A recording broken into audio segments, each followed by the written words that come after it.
Sejam vestidos e prontos, e com as lâmpadas acesas.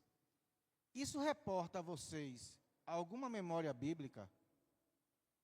Algo que foi feito com o povo pronto para a saída? Lembra de quê, irmã Nice? Pega o microfone. Está transmitindo já, Daniel? As 10 virgens, mas as pessoas que estão em casa precisam escutar. Se alguém quiser participar, a senhora nos ajuda. Lembra das 10 virgens?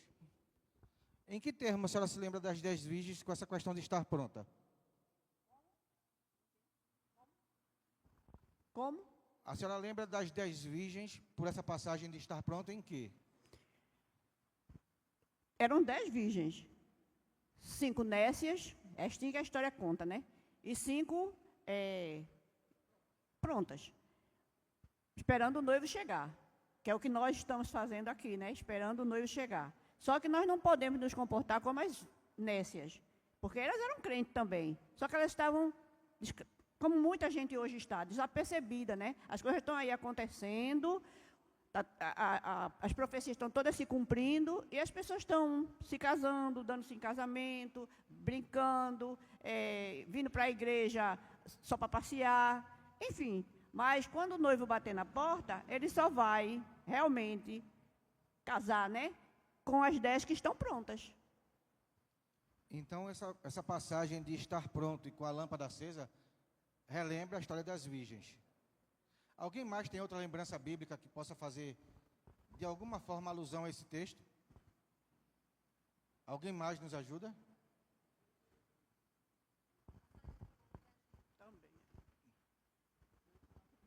A saída do povo do Egito. A saída do povo do Egito. A Páscoa. A primeira Páscoa foi assim. O povo tinha que comer pronto, com a bolsa nas costas, esperando só a hora de partir. Então, lembra a partida.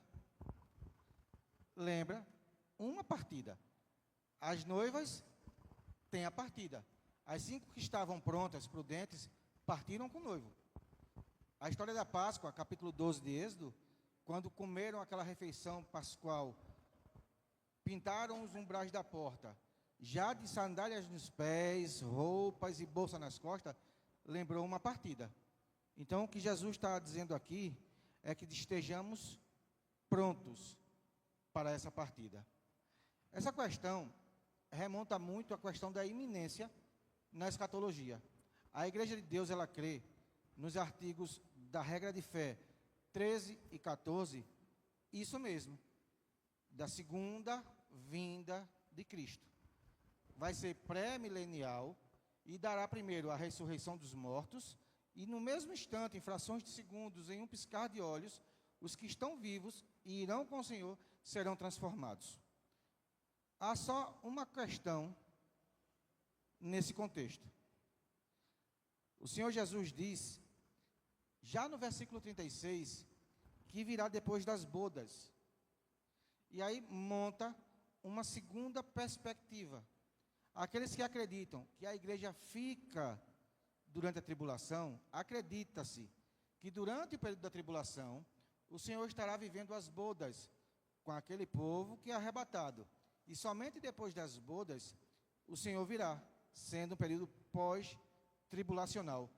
Contudo, independente dos que creem, que vão partir antes, ou daqueles que creem, que iremos ficar na tribulação até que Jesus venha, é interessante pensar que não deixa de ser uma advertência.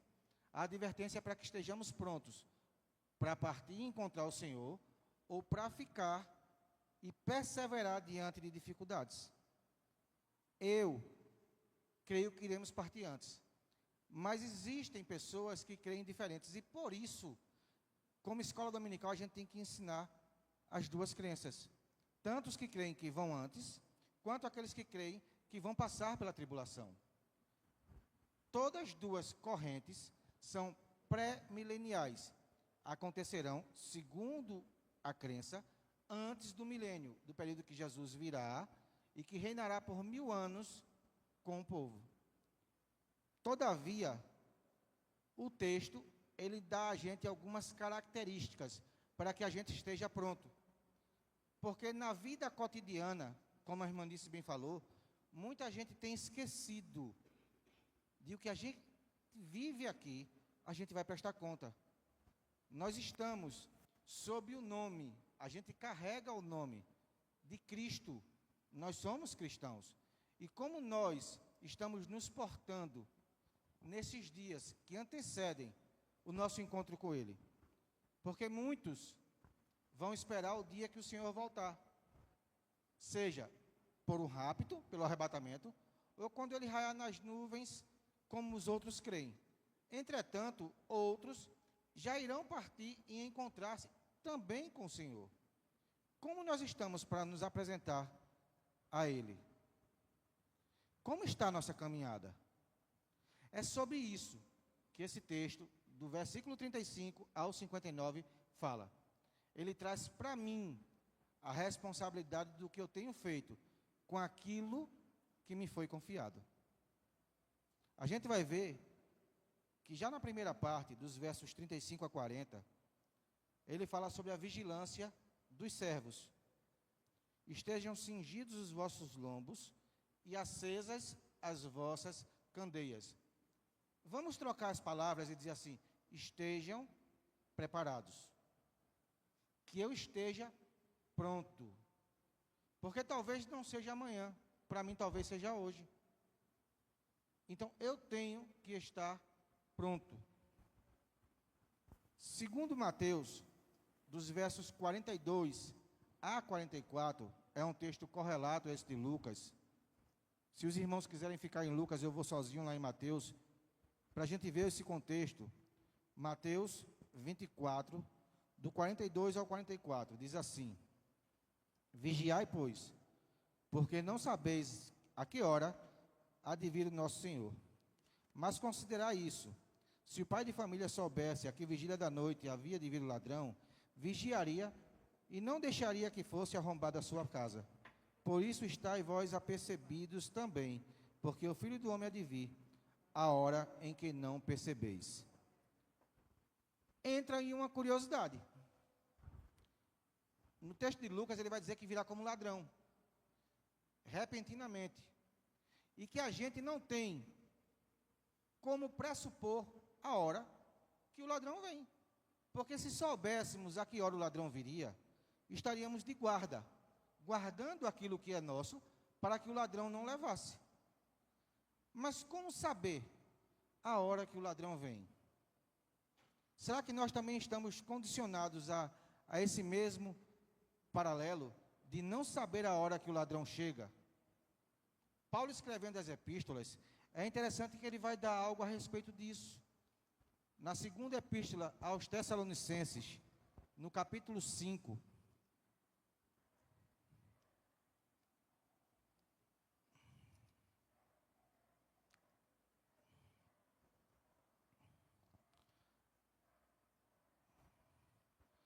dos versos 2 a 6, Paulo escreve assim: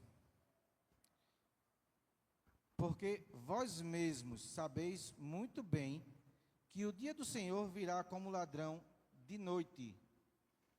Pois que quando disserem a paz e segurança, então lhes sobrevirá repentina destruição, como as dores de parto àquela que está grávida, e de modo algum escaparão. Mas vós, irmãos, alguém aqui se identifica com essa colocação de Paulo? Mas, porém, todavia, entretanto, vocês, que são meus irmãos, Paulo está dizendo que os irmãos têm uma perspectiva contrária. Qual é?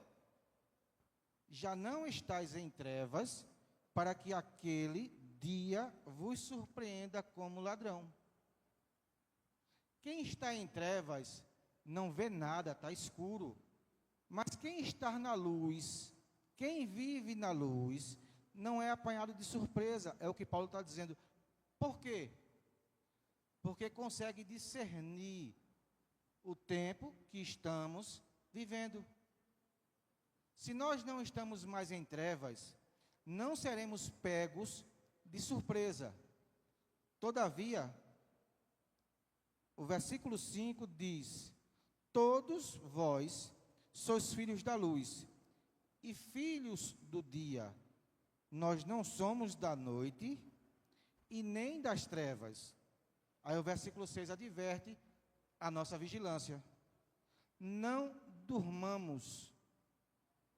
Não durmamos. Pois, como os demais, mas vigiemos e sejamos sóbrios.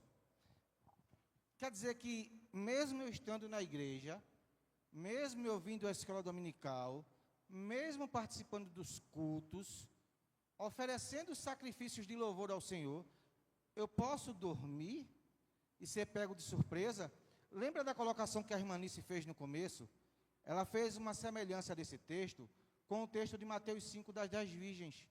As 10 eram virgens, as 10 tinham candeias, as 10 eram noivas, mas 5 deixaram a candeia esvaziar.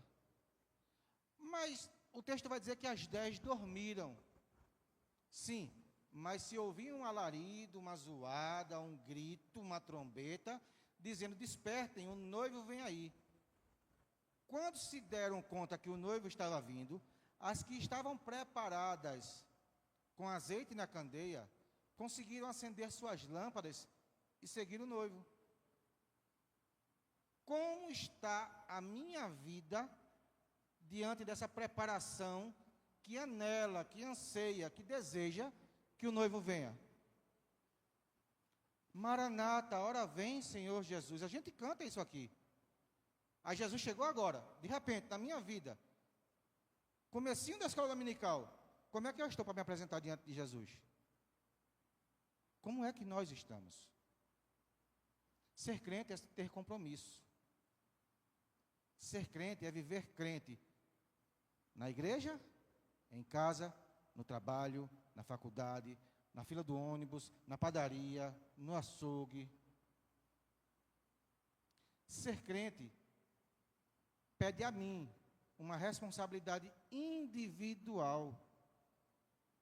Por mais que eu ame a minha esposa e os meus filhos, eu não posso viver a vida deles, nem eles a minha.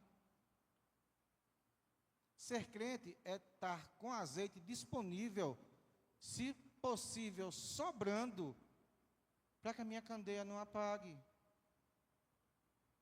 Então, no início do texto, a gente vê esse tipo de advertência que Jesus está dizendo. Independente que eu creia no arrebatamento prévio, ou que alguns creiam que a gente irá passar por dificuldades e tribulações, ou, como a Bíblia vai dizer, a grande tribulação, precisamos estar prontos para encontrar o Senhor ou para viver essas dificuldades. A diferença entre crer que iremos antes ou que ficaremos para depois da tribulação não dá a mim a possibilidade de viver adormecido, de qualquer jeito, porque é colocado sobre mim uma responsabilidade de estar de pé para a hora que ele resolver voltar.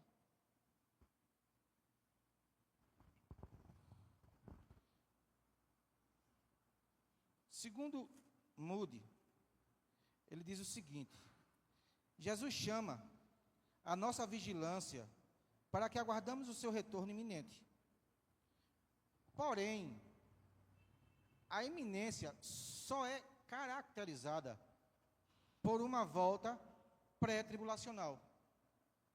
A não ser que a gente vá teologar de modo territorial. Como assim? Se a gente observar, desde que Jesus foi assunto aos céus, houve a destruição de Jerusalém, houve a fuga dos israelitas para todo mundo, porque Jerusalém foi destruída. Então, na diáspora, nessa fuga, nessa correria para todos os cantos, aquele local, aquele território, vive em guerra desde aquelas épocas. Mateus vai dizer: olha, quando vocês ouvirem rumores de guerra, situações de dificuldade, isso é só o começo das dores, mas fazem 2000 anos, quase, que essas dores continuam. E o que Jesus está dizendo é, do mesmo jeito que uma mulher que está para dar à luz não consegue escapar, Ele vai voltar, que a gente queira, que a gente não queira, que a gente acredite, que a gente não acredite. Porque uma mulher engravida, vai passando os meses, 1, 2, 3, chega o período que ela vai ter que dar à luz. Mas ela tem medo de injeção, mas vai ter que dar à luz. Mas ela tem medo de cirurgia, vai ter que dar à luz. Não há como uma mulher que está grávida dizer, foi sem querer, eu não quero dar à luz. O parto vai acontecer. Jesus vai voltar. Seja pelo meu encontro pessoal, individual com Ele, através da morte, seja pelo arrebatamento, que muitos, inclusive, vão chamar de arrebatamento secreto, eu não gosto muito desse termo, ou seja, por sua volta após a tribulação. O que Jesus disse é que Ele vai voltar. E Ele vai voltar. Os discípulos, no capítulo 1, logo do livro de Atos, foi a primeira coisa que perguntaram a eles, mestre, é nesse tempo que restaurarás o teu reino, versículo 4. Ele diz, não vos compete saber tempos e épocas que o Pai separou por sua própria autoridade. Ele vai voltar, ele vai restaurar o reino, mas quando e como, a gente não sabe. E o que é que a gente deve saber? Que a advertência é para que a gente esteja pronto e com azeite, vestido e com a lâmpada acesa, preparado, porque a qualquer momento o Senhor cobrará de nós aquilo que estamos fazendo com o nome dEle. A partir do versículo 41, a advertência muda. E é interessante saber que não diminui a responsabilidade. A chave desse pequeno grupo de versículos é que a quem muito foi dado, muito lhe será cobrado. Então, sendo assim, eu vou ser cobrado mais do que você. Michel será cobrado mais do que você. Porque a nós foi incumbido o privilégio, e eu vou chamar assim, de poder ler, meditar e passar para vocês. Porém, Pedro escrevendo, ele vai dizer que nós somos uma nação eleita, sacerdócio santo, povo adquirido não por preço corruptível, mas por sangue. Então, a cada um de nós é dada essa prerrogativa de privilégio e responsabilidade. Porque como sacerdócio real, cada um de nós é responsável pelo grupo que o Senhor te confiou. Ah, mas eu sou o único crente de casa, meu grupo é individual, é um grupo de um só. Você é responsável por sua vida, como eu disse no começo. Como é que você está conduzindo o nome de Cristo na sua vida? Ah, mas eu sou casado e não tenho os filhos. A sua esposa, o seu esposo, está dependendo de você. Eu tenho um filho só. O teu filho depende de você. Até que cresça e tenha a independência da vida dele. A minha família é muito grande. Só eu que sou crente. Vê que responsabilidade você tem. Como eles estão vendo a tua fé? Como eles estão vendo a morada preparada para o Espírito Santo, que é a sua vida? Eu tenho essa responsabilidade. Mas independente do teu grupo familiar, Jesus também tem confiado a você algumas coisas. E é sobre aquilo que tem sido confiado a você que está a sua responsabilidade. Meus filhos são pequenos. Você é exemplo para eles. Que tipo de exemplo você tem dado? Meus filhos são adolescentes. Você continua sendo exemplo para eles. Como você tem se conduzido diante deles? Meus filhos são adultos, já casaram, já têm suas vidas. Você continua sendo um referencial. O farol que ilumina e direciona os barcos em meio à tempestade. Nas dificuldades, você tem o referencial que eles precisam. Como você está se conduzindo? Dos versículos 41 à frente, Jesus nos traz a semelhança do que está em Mateus 25, pertinho lá, irmã Nice, de onde a senhora fez a comparação, com a parábola dos talentos. Vamos lembrar, a um foi dado 5, a um foi dado 3, a outro foi dado 1. O que tinha 5 granjeou e conseguiu outros 5. O que tinha 3 granjeou e conseguiu outros 3. Mas aquele que tinha um único talento, com medo da severidade do seu senhor, o guardou, o escondeu, o ocultou. E foi penalizado por isso. Talvez você não tenha sido chamado para um grupo de louvor, para o diaconato, para a escola dominical, mas o Senhor com certeza te confiou algumas coisas. Mas ainda que seja uma única coisa, conduzir o nome do Senhor em minha vida, a responsabilidade é sua. E eu preciso entender que quando a responsabilidade vem sobre mim, eu tenho que dar conta daquilo que me foi confiado. Irmãos, eu na igreja não sou nada. Eu só faço sentar, assistir o culto, levantar as mãos, dar glória. Mas você anda por aí, levando sobre si o nome de cristão. Como eu tenho me portado com essa responsabilidade? Na padaria, eles sabem que eu sou cristão. No açougue, no mercado. Porque, irmão, hoje virou gíria, tá? Você chega no bar, todo mundo bebendo, e é irmão. Todo mundo é irmão.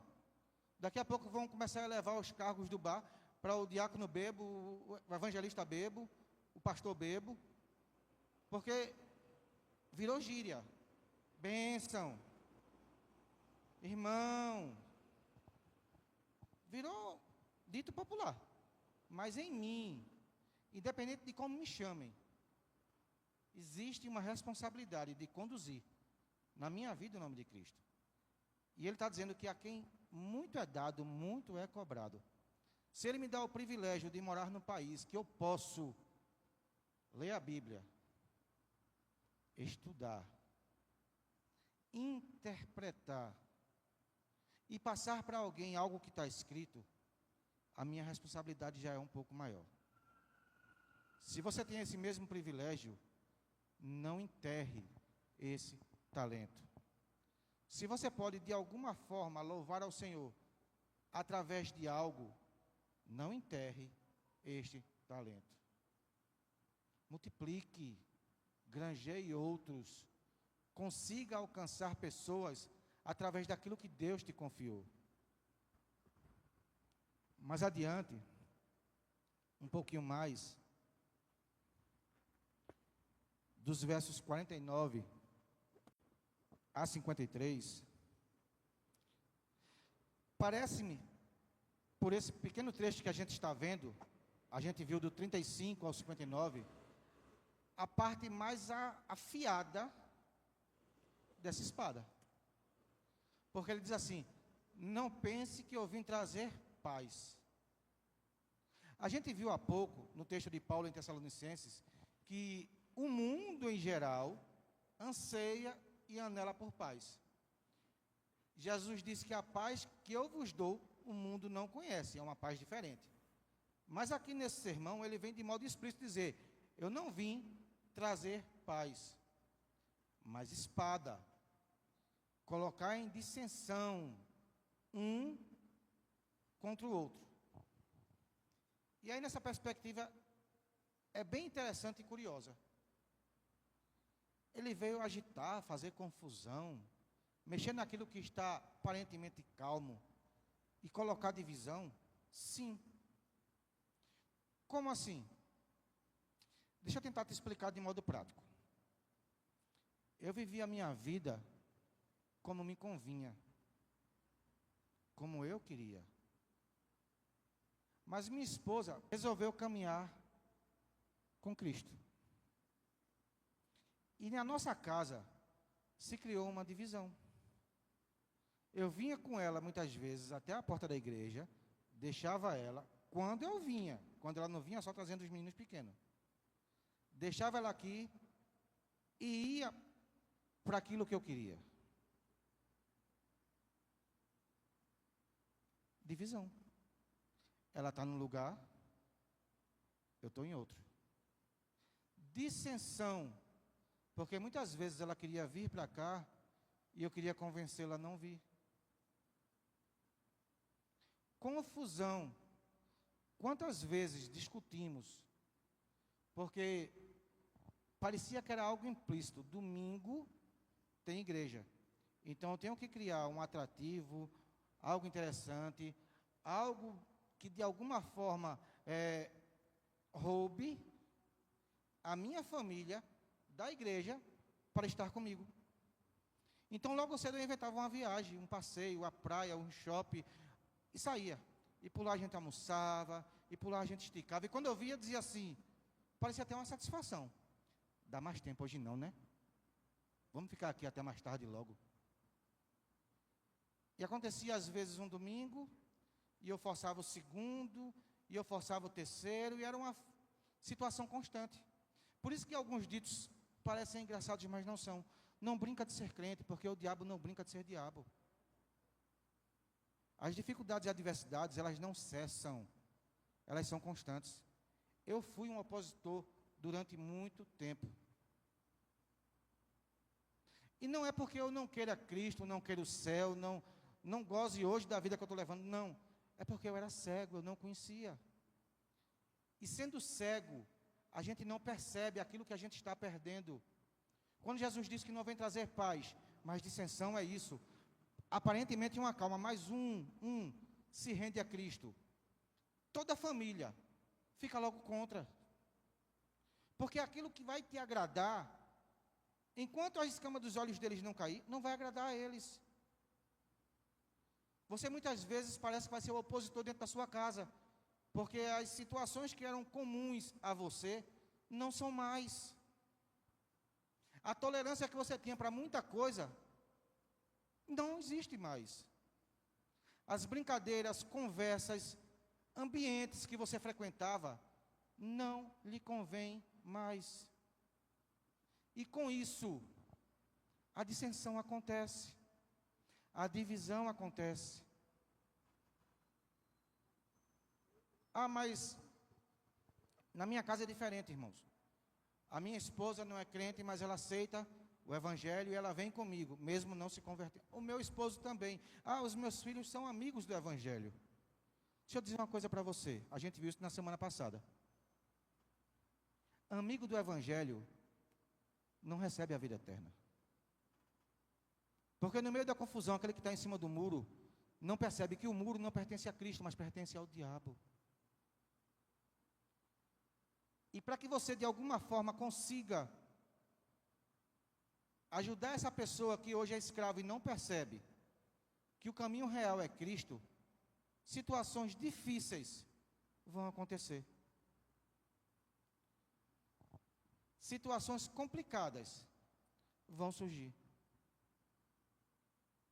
Porque se fosse de modo pacífico, ele não diria isso.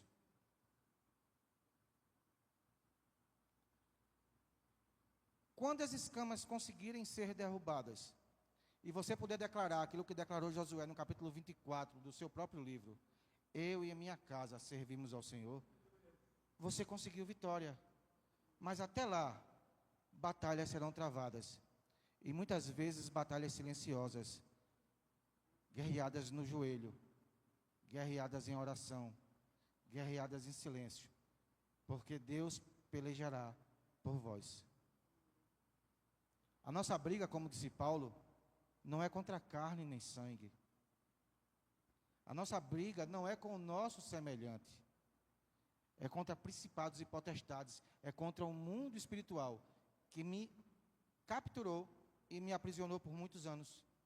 Mas um dia, do jeito que esse mundo espiritual caiu na vida daqueles que vocês amam, na vida daqueles que eu amo e que ainda estão prisioneiros, a gente não pode desistir dessa batalha e entender que Jesus não veio trazer paz. A gente não pode entrar em concordância com tudo aquilo que as trevas têm oferecido e que muitas vezes que abre as portas. Através da televisão, através da internet, através da música, Ah, mas é meu parente, ele ainda não é evangélico, vai ter uma festa na casa dele, e eu estou lá oferecendo aquele ambiente à minha esposa, ou ao meu esposo, ou aos meus filhos pequenos, e eles vão crescer achando que tudo isso é normal. Porque do jeito que existem amigos do evangelho, pasmem, existem crentes, amigos das trevas. E o que a Bíblia está dizendo hoje para cada um de nós é: não durmam, estejam vestidos com a lâmpada acesa, porque não sabeis a hora. A gente não pode dormir da Bíblia, discernindo os tempos, dos versos 54 a 59. E ele diz que nós sabemos discernir os tempos, nos chamando de hipócritas. Porque ele vai dizer, a gente olha para a nuvem, a gente olha para o vento e diz, vai fazer calor, vai ser estiado, o tempo vai ser bom. Mas a gente, segundo o texto diz, não consegue discernir os tempos em que estamos vivendo. Embora a gente saiba, olhando para o céu, se vai chover ou não, a gente parece que não percebe que talvez essa seja a última geração, ou uma das últimas. E a gente tem vivido um evangelho morno, daquele que Cristo vomita. A gente precisa ser mais ardente nessa expectativa de que Ele pode voltar hoje.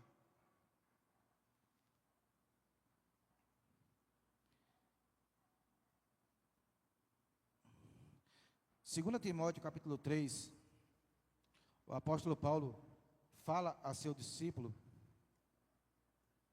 dos versos 1 a 5, que esses tempos que a gente está vivendo, conciliáveis, caluniadores, incontinentes, cruéis, sem amor para com os bons, traidores, obstinados, orgulhosos, mais amigos dos deleites do que amigos de Deus, tendo aparência de piedade, mas negando a eficácia dela. Destes, afaste-se.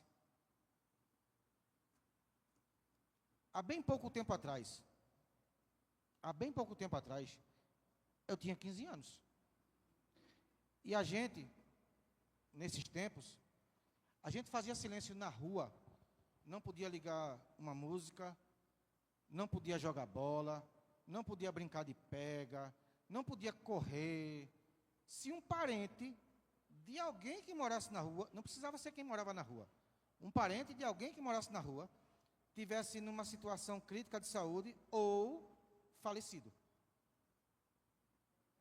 Olha, o filho da irmã, do cunhado, de dona fulana, faleceu. Joga a bola aqui hoje não, vamos respeitar o luto dela. Hoje, a gente vê cenas que a gente parece que não acredita. Jovens envolvidos com drogas e com tantas coisas morrem no campo de futebol. Os meninos botam a barrinha mais para lá e estão jogando bola, os outros estão bebendo, estão escutando música, e a vida parece que não tem mais valor. O afeto ao próximo, o respeito ao próximo, não existe mais. E isso a gente vê todos os dias. Não é algo que a gente está dizendo que passou numa novela. É a nossa vida hoje, em 2025, está assim. A mãe está chorando o luto e o povo está ali gritando de lado, fazendo zoada, conversando outras coisas. Onde ficou o respeito, o amor? E é o que Jesus está dizendo. A gente olha para o céu e diz, vai chover ou não? Mas a gente não discerne que tempo é esse. Se a gente observar, a gente é protagonista de uma história que nunca na história existiu. Nós estamos vivenciando coisas que, se você procurar nos livros de história, no Google, ou em qualquer outro servidor que te leve a pesquisar, você não vê coisas que a gente vive hoje em dia. São coisas que não há precedentes. Busca na história um tempo em que escolas, igrejas, shopping centers. Quanto é um aluguel de uma loja daquela? de um quiosque daquele do corredor. Foi tudo fechado por determinação de um vírus. E a gente, como ovelha que não tem pastor, foi tudo conduzido para a direita, para a esquerda, para cima, para baixo. Todo mundo vai usar máscara. Todo mundo usou. A máscara resolvia? Não. E por que usamos? A vacina resolve. Primeira, segunda, terceira, quarta, talvez já vá na quinta dose. Fomos levados como massa de manobra. E a gente discerne quando vai chover e quando não vai chover. E a gente não sabe que tempo é esse que a gente está vivendo. Eu fico preocupado. Eu tenho uma preocupação. Eu estava vivendo a minha vida de modo regalado, de modo livre, de modo à vontade, fazendo o que eu queria, do jeito que eu queria. Mas eu resolvi abrir mão das alegrias passageiras e efêmeras por uma alegria que é eterna, que não tem fim, que Cristo conquistou com a sua própria vida numa cruz. Mas o que eu tenho visto é que, ao meu lado, pessoas têm adormecido. E a gente tenta acordar essas pessoas e as pessoas parece que não despertam. Gente, quantas e quantas vezes eu estou aqui entre vocês, nos bancos. Eu não estou dizendo na igreja de fulano, nem na igreja de ciclano, não. Eu estou dizendo na minha igreja. E durante o culto, as pessoas estão no WhatsApp, no Instagram, em tantas coisas. Em conversas paralelas de coisas que vão fazer depois de amanhã, marcando situações. Gente, a gente está reunido para oferecer louvor, culto, honra ao Deus que criou todas as coisas e que pode resolver todas as nossas pendências e situações. Um Deus que pode curar, que pode salvar, que pode transformar, que pode nos levar para a vida eterna. E a gente tem adormecido. E o texto de hoje veio como luva, porque o texto diz, olha, estejam prontos, vestidos e com a candeia acesa, preparados. O que é que eu tenho feito da minha vida conduzindo o nome de Cristo?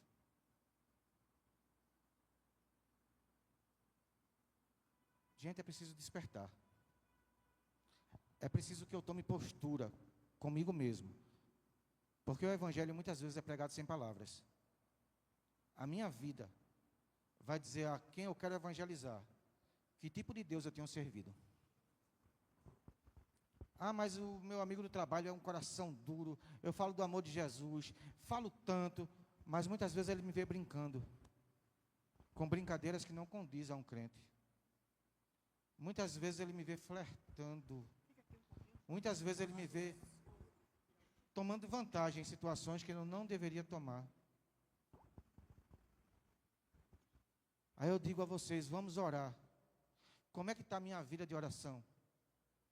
Eu digo a vocês, vamos ler a palavra. Como é que está a minha vida de leitura? Ontem a gente teve aqui a ceia distrital. E o seio da ceia é bem pertinente, porque ele diz assim, examine, pois, cada um a si mesmo.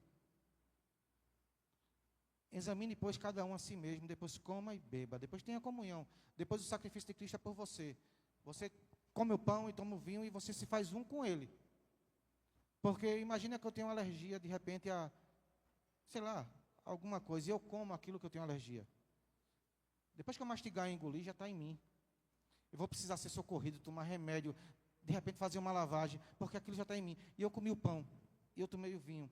E eu estou dizendo a Cristo, olha, foi por mim o teu sacrifício, mas a minha vida condiz com aquilo que eu estou falando.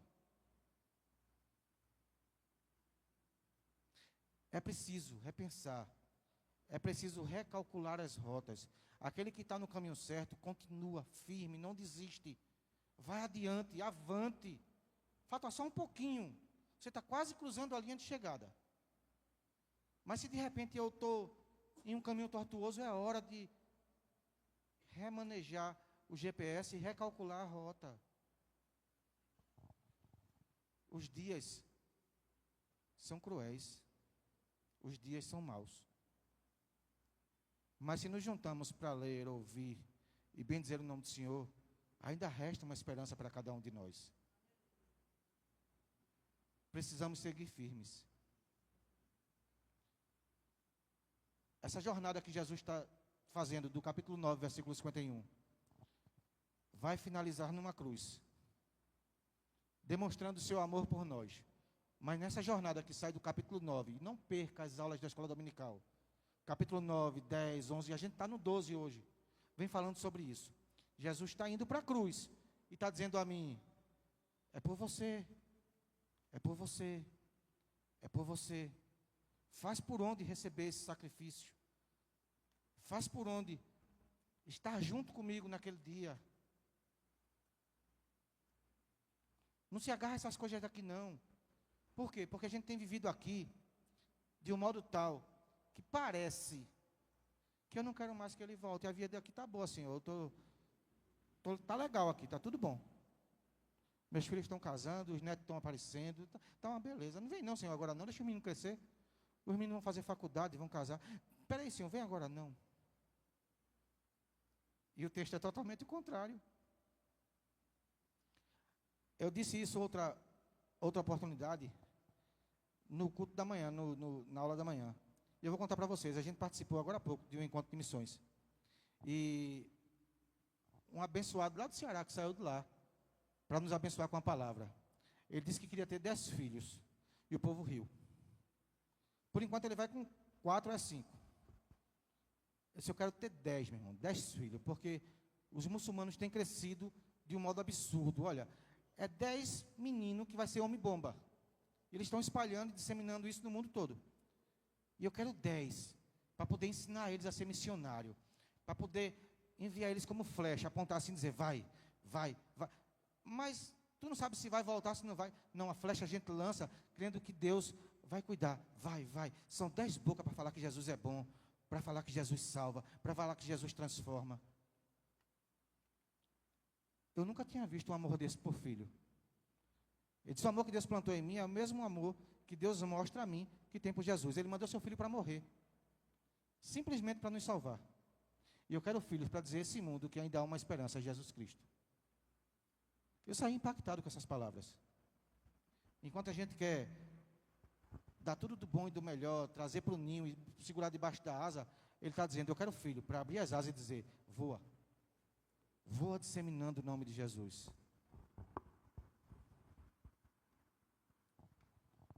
São coisas que a gente deveria repensar em nossas vidas. Ou pensar de modo objetivo. Porque quando a gente abraça o Evangelho, é como a gente atravessar uma ponte. Jesus tem dito isso. E quando a gente olha para trás, não tem mais como voltar porque a ponte caiu.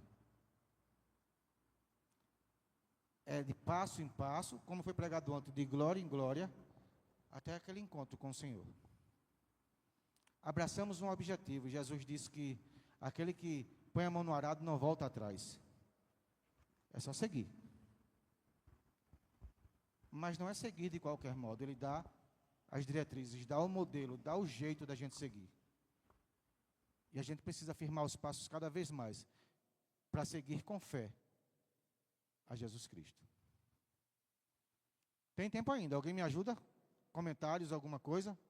Perguntas? Alguma coisa, professor Michel? Contribuição para a aula de hoje?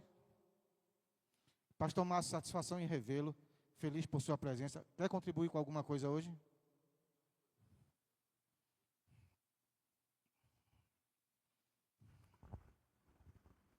Obrigado. A paz do Senhor a todos. Saio com a esperança renovada. Eu estava pensando em parar de ter filho, mas eu queria ter 18. Glória a Deus. Aí agora foi alimentado de novo. Vou pensar em ter 18 para passar os muçulmanos. Alguém mais, gente?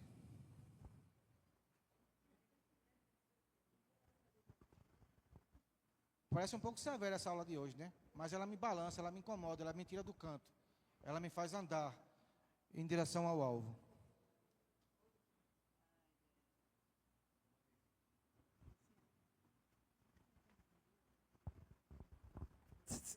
Graça e paz, queridos. Amém. Professor Sorte me fez agora pensar que eu sou um dos que diz aos meus filhos, meu filho, ter filho hoje em dia é muito difícil, até porque que a realidade do cotidiano, da vida do ser humano é muito difícil mesmo, mas me refletiu agora um homem desse, que tamanha fé, 10 filhos para lançar para o mundo e fazer discípulo, muito grande. E diante de tudo que o senhor já falou aí, me fez lembrar aqui uma passagem da Bíblia que diz, lá em Atos 17:30, que diz, mas Deus não tendo em conta o tempo da ignorância. Que tempo é esse, pastor? Diácono Sóstenes. Anuncio agora a todos os homens em todo lugar que se arrependa, porque o tempo é chegado e todas as vezes que viemos aqui à casa do Senhor, temos a oportunidade de ouvir o Senhor falar, né? Deus usar o seu servo para falar. E muitos vêm assentar. Aí temos que vir aqui assentar para ouvir a palavra de Deus. Muitos vêm sentar, né? E temos que vir assentar para poder ouvir a palavra do Senhor, não é verdade? Obrigado pela oportunidade. E, Diácono Nino, esse texto que você leu é bem peculiar com essa advertência de Cristo, porque o versículo 31, logo após, diz assim: porquanto tem determinado um dia em que com justiça há de julgar o mundo, por meio do varão que destinou, e disso deu certeza a todos, ressuscitando-o dos mortos. A aula da semana passada gerou uma questão de manhã sobre a respeito do futuro. Como será a nossa vida depois? E um texto bem peculiar é Hebreus 9:27, que diz que a todo ser humano, o texto da versão Almeida vai dizer a todo homem, é ordenado morrer uma só vez, seguindo depois o juízo. E essa palavra juízo parece uma palavra pesada. A todo homem é ordenado morrer uma vez, seguindo depois o juízo. Mas sobre aqueles que estão em Cristo, arde uma esperança, porque Romanos capítulo 8, versículo 1 vai dizer que nenhuma condenação existe para aqueles. Quem são aqueles? Que estão em Cristo Jesus e que vivem, não segundo a carne, mas segundo o Espírito. Algumas versões atuais têm ocultado esse final do texto. É muito interessante entender que sobre a sua vida repousa uma esperança ardente de Jesus Cristo. Se a gente bem pensar hoje, a gente vê que na atualidade a ciência e tantas coisas comprovam que uma gestação de 1 mês, 2, 3, não é um feto, não é algo abstrato, é um ser humano, já formado ali, criando formas. E a pergunta que faço muitas vezes é: alguém lembra do período gestacional? A gente estava na barriga lá, a gente lembra de alguma coisa, conversava com as tripas, com o fígado. Mas ao partir de lá, a gente surge nesse mundo. O que é que nos aguarda? A gente não sabe. Apenas aquilo que a Bíblia mostra. Mas Paulo disse: queria eu partir agora e estar com o Senhor. Então, guarda uma certeza no seu coração. Você não está indo para algo desconhecido, não está indo dormir, não está indo... Não. Quando a gente fala, Nino, dos 10 filhos, de lançar os filhos ao mundo, ele falou nessa perspectiva mesmo, de lançá-los a Cristo. Ontem, no final do culto, uma irmã que estava aqui entre os pastores, ela me dá um abraço, tal, mata a saudade, diz assim: eu estou tão triste, irmão. Disse: por quê? Perdi minha mãe agora há pouco. Eu disse: perdeu sua mãe? Perdeu. Eu fiz uma brincadeira por conta da tristeza dela, para ver se animava ela. Eu disse: perdeu aonde? Ela olhou para mim e fez: minha mãe faleceu. Eu disse: então você não perdeu, meu amor, você depositou, está com o Senhor. Teu depósito está rendendo. Em breve tu reencontra. Ela abriu um sorriso, ela falou: não tinha pensado nisso. Você não perdeu, você depositou. Quem guarda em Cristo não perde nada. Perder para Cristo é ganho. A gente não perde, a gente ganha. Ela ganhou, ela cruzou a linha. Eu preciso perseverar porque estou caminhando aqui. O que o texto de hoje vai dizer é: aquele que tem alguma coisa, conserta ainda no caminho. O que é o caminho? É a minha vida hoje, amanhã, depois. Enquanto eu viver nessa terra, eu tenho a oportunidade de consertar, de resolver com o meu adversário as pendências, para não ser levado ao juiz. Todo homem vai morrer e vai ver o juiz. Quem está em Cristo não vai ver juiz, vai ver Cristo. Nenhuma condenação há. A condenação é a figura de julgamento. Não há justiça que anule aquilo que Cristo fez. uma parábola. Eu acredito que é um texto. Porque se fosse eu contando, vocês podiam dizer que era uma parábola, podia dizer até que era uma invenção. Mas foi Cristo que contou. A história do rico e do Lázaro, que também está nesse evangelho. Daqui a alguns capítulos a gente vai encontrar com ela. Jesus disse que o rico morre, mas morre também o Lázaro. O rico, quando morre, a morte vem buscá-lo. Mas quando o Lázaro morre, quem é que vem buscar Lázaro? Quem? Os anjos. Quem morre em Cristo não vê a morte. A morte não vem para quem morre em Cristo. Cristo diz em João: eu sou a ressurreição e a vida, e todo aquele que crê em mim, ainda que morra, viverá. Em Cristo, quando a gente fecha os olhos, a gente não precisa conhecer a morte, porque ela já foi vencida por Ele mesmo. Quem vem buscar aqueles que estão em Cristo, quando descansam, são os anjos do Senhor. Ah, mas como é a morte? Eu não quero nem saber. A Bíblia diz que eu não vou ver.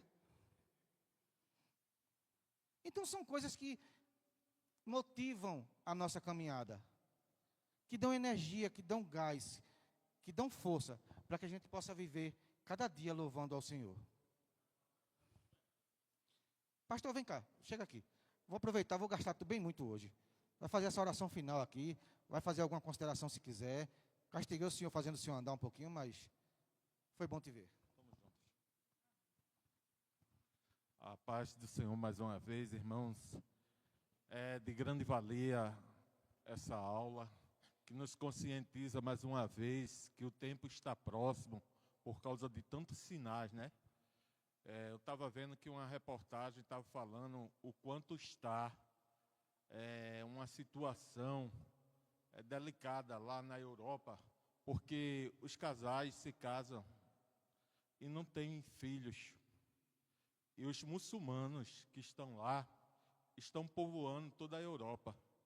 Eu acho que alguém aqui também já tentou para isso. Então, nós sabemos que eles vêm com uma mentira, uma heresia, defendem a Maomé, combatem o cristianismo, mas isso tudo é profético. Aqui mesmo no Brasil, tudo que tem acontecido nos aponta que algo muito importante está acontecendo. Mateus 24 fica gritando para aqueles que estudaram já. Está acontecendo, o tempo está próximo. Isso nos fortalece. Como o irmão falou aqui, o Espírito Santo vai interagindo com aquilo que a gente tem aprendido e vai dizendo, o tempo está próximo. E nessa perspectiva, todos nós devemos nos fortalecer cada dia mais, buscar o Senhor e ter como primordial em nossas vidas estar se fortalecendo, se enchendo do Espírito Santo de Deus. Amém, irmãos? Então oremos nessa perspectiva. Bendito Deus, te glorificamos por esse momento que tu concedes a todos nós, Senhor. Mais uma vez nós saímos daqui, Senhor, enriquecidos pela tua palavra que edifica, Senhor, que nos alimenta, ó Pai. Que ela possa estar em nós, Senhor, constantemente, que a gente possa ser guiado, orientado por ela, Senhor. Abençoa os professores da escola bíblica dominical, dá cada dia mais entendimento, discernimento, sabedoria. Abençoa Sóstenes, Senhor, e todos os demais. Para a honra e glória do teu nome, nós te pedimos como igreja, Senhor. Intercedemos porque esta é a tua vontade para conosco. Tu és o cabeça, nós somos o teu corpo. E glorificamos o teu nome, em nome de Jesus. Amém.